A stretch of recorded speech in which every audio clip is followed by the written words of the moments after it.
This is my History American Studies 315 Civil War Culture class. Half of the class has the task of cooking a meal using materials that were issued to Union soldiers during the 1860s. Chief among them is this ration here, hardtack.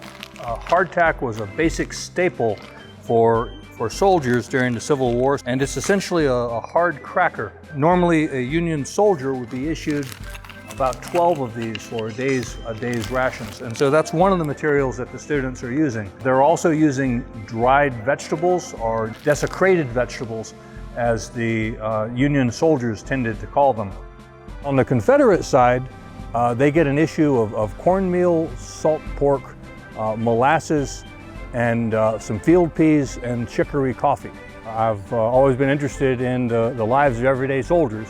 Having been one myself, I thought this would be a good way for students to experience firsthand how it might have been. Out of this lesson, I feel like it's placing us maybe where the soldiers, how they live their lives. You know, it was a fun experience. It kind of puts you into the culture of the Civil War. We're also learning logistically, like military strategy, along with like the artillery and guns they use. There wasn't a whole lot of fighting according to what we've learned in class. As far as accumulated time, the soldiers really spend a lot of their time on march and cooking and eating. So I feel like this is sort of letting us see what their everyday life was like.